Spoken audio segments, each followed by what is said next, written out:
उत्पत्ति की पुस्तक 24वां अध्याय वचन 1 से लेकर 67 तक। इसहाक के विवाह का वर्णन। अब्राहम अब वृद्ध हो गया था और उसकी आयु बहुत थी और यहोवा ने सब बातों में उसको आशीष दी थी। अब्राहम ने अपने उस दास से जो उसके घर में पुरनिया और उसकी सारी संपत्ति पर अधिकारी था कहा, अपना हाथ मेरी जांघ के नीचे रख और मुझसे आकाश और पृथ्वी के परमेश्वर यहोवा की इस विषय में शपथ खा कि तू मेरे पुत्र के लिए कनानियों की लड़कियों में से जिनके बीच में रहता हूँ किसी को न लाएगा, परंतु तू मेरे देश में मेरे ही कुटुंबियों के पास जाकर मेरे पुत्र इसहाक के लिए एक पत्नी ले आएगा। दास ने उससे कहा, कदाचित वह स्त्री इस देश में मेरे साथ आना न चाहे तो क्या मुझे तेरे पुत्र को उस देश में जहाँ से तू आया है ले जाना पड़ेगा? अब्राहम ने उससे कहा, चौकस रह, मेरे पुत्र को वहाँ कभी न ले जाना।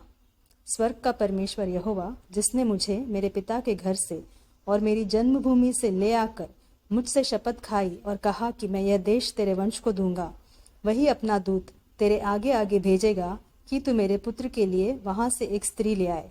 परंतु यदि वह स्त्री तेरे साथ आना न चाहे तब तो तू मेरी इस शपथ से छूट जाएगा, पर मेरे पुत्र को वहाँ न ले जाना। तब उस दास ने अपने स्वामी अब्राहम की जांघ के नीचे अपना हाथ रखकर उससे इस विषय की शपथ खाई। तब वह दास अपने स्वामी के ऊँटों में से 10 ऊँट छांटकर उसके सब उत्तम उत्तम पदार्थों में से कुछ लेकर चला और मेसोपोटामिया में नाहोर के नगर के पास पहुंचा। उसने ऊँटों को नगर के बाहर एक कुएं के पास बैठाया। वह संध्या का समय था, जिस समय स्त्रियां जल भरने के लिए निकलती है। वह कहने लगा, हे मेरे स्वामी अब्राहम के परमेश्वर यहोवा, आज मेरे कार्य को सिद्ध कर और मेरे स्वामी अब्राहम पर करुणा कर। देख, मैं जल के इस सोते के पास खड़ा हूँ और नगरवासियों की बेटियां जल भरने के लिए निकली आती हैं। इसलिए ऐसा होने दे कि जिस कन्या से मैं कहूँ, अपना घड़ा मेरी ओर झुका कि मैं पीऊँ, और वह कहे, ले पी ले, पीछे मैं तेरे ऊँटों को भी पिलाऊंगी, यह वही हो जिसे तूने अपने दास इसहाक के लिए ठहराया हो।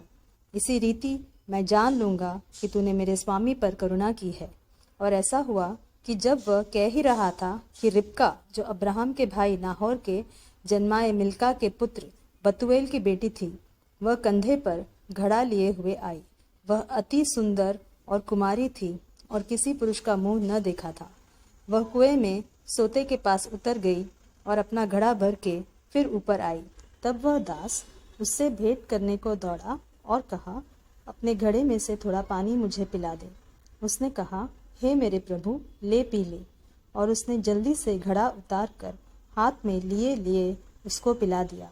जब वह उसको पिला चुकी तब कहा, मैं तेरे ऊँटों के लिए भी तब तक पानी भर भर के लाऊंगी जब तक वे पी न चुके। तब वह तुरंत अपने घड़े को जल हौदे में उंडेल कर फिर कुएं पर भरने को दौड़ गई और उसके सब ऊँटों के लिए पानी भर दिया। वह पुरुष उसकी ओर चुपचाप अचंभे के साथ ताकता हुआ यह सोचता था कि यहोवा ने मेरी यात्रा को सफल किया कि नहीं।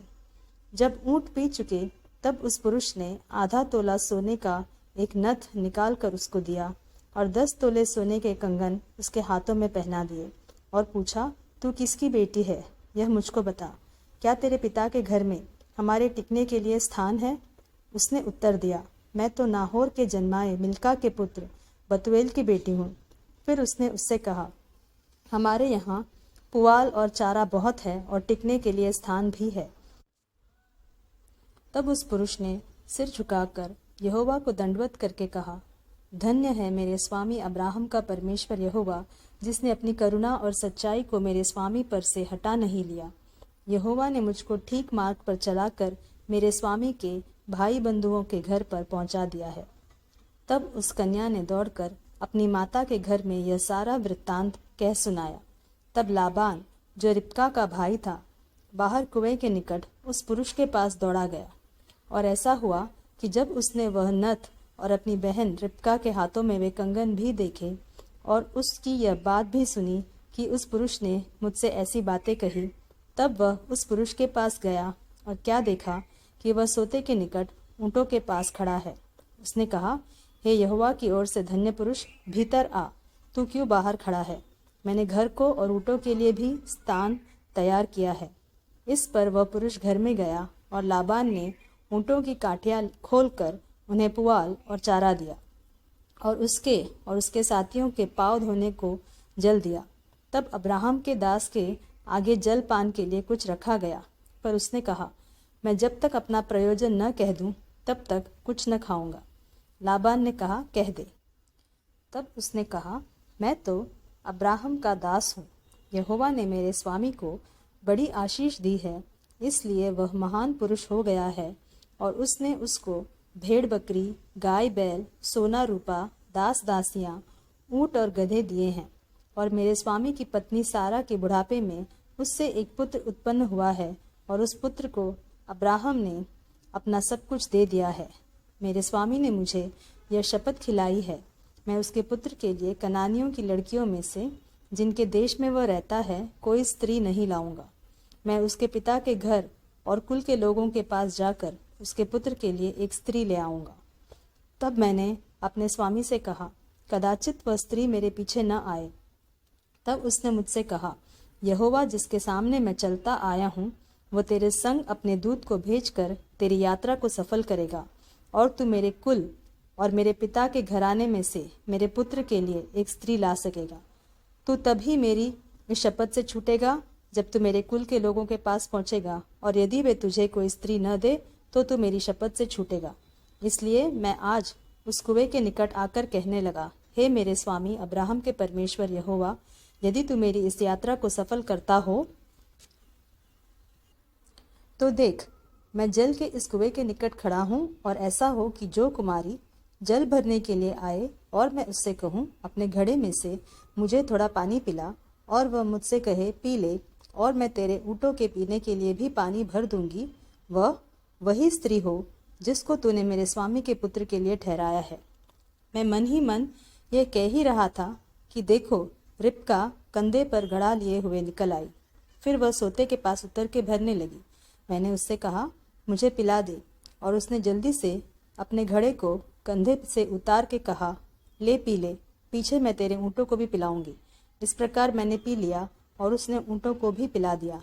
तब मैंने उससे पूछा, तू किसकी बेटी है? उसने कहा, मैं तो नाहोर के जन्माए मिल्का के पुत्र बतूएल की बेटी हूँ। तब मैंने उसकी नाक में वह नथ और उसके हाथों में वे कंगन पहना दिए। फिर मैंने सिर झुकाकर यहोवा को दंडवत किया और अपने स्वामी अब्राहम के परमेश्वर यहोवा को धन्य कहा, क्योंकि उसने मुझे ठीक मार्ग से पहुँचाया कि मैं अपने स्वामी के पुत्र के लिए उसके कुटुंबी की पुत्री को ले जाऊं। इसलिए अब यदि तुम मेरे स्वामी के साथ कृपा और सच्चाई का व्यवहार करना चाहते हो तो मुझसे कहो, और यदि नहीं चाहते हो तो भी मुझसे कह दो, ताकि मैं दाहिनी ओर या बाईं ओर फिर जाऊं। तब लाबान और बतूएल ने उत्तर दिया, यह बात यहोवा की ओर से हुई है, इसलिए हम लोग तुझसे न तो भला कह सकते हैं न बुरा। देख, रिबका तेरे सामने है, उसको ले जा, और वह यहोवा के वचन के अनुसार तेरे स्वामी के पुत्र की पत्नी हो जाए। उनकी यह बात सुनकर अब्राहम के दास ने भूमि पे गिर के यहोवा को दंडवत किया। फिर उस दास ने सोने और रुपए के गहने और वस्त्र निकालकर रिबका को दिए, और उसके भाई और माता को भी उसने अनमोल अनमोल वस्तुएं दी।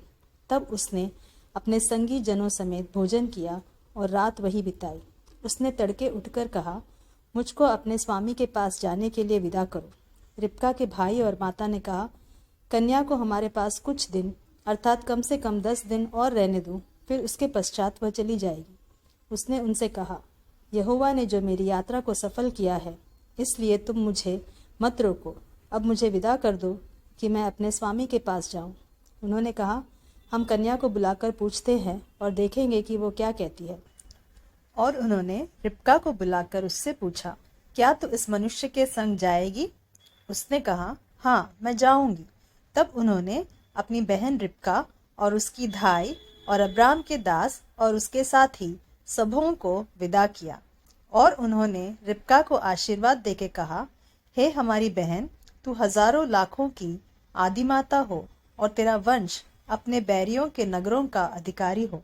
तब रिबका अपने सहेलियों समेत चली और ऊंट पर चढ़ के उस पुरुष के पीछे हो ली।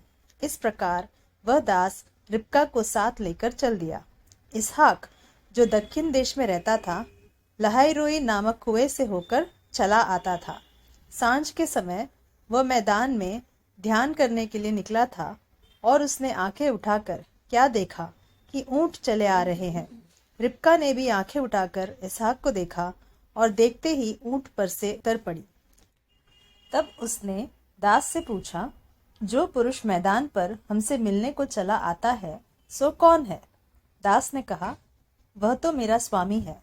तब रिबका ने घूंघट लेकर अपने मुंह को ढांप लिया। दास ने इसहाक को अपना संपूर्ण वृत्तांत सुनाया। तब इसहाक रिबका को अपनी माता सारा के तंबू में ले आया और उसको ब्याह कर उससे प्रेम किया। इस प्रकार इसहाक को माता की मृत्यु के पश्चात शांति प्राप्त हुई।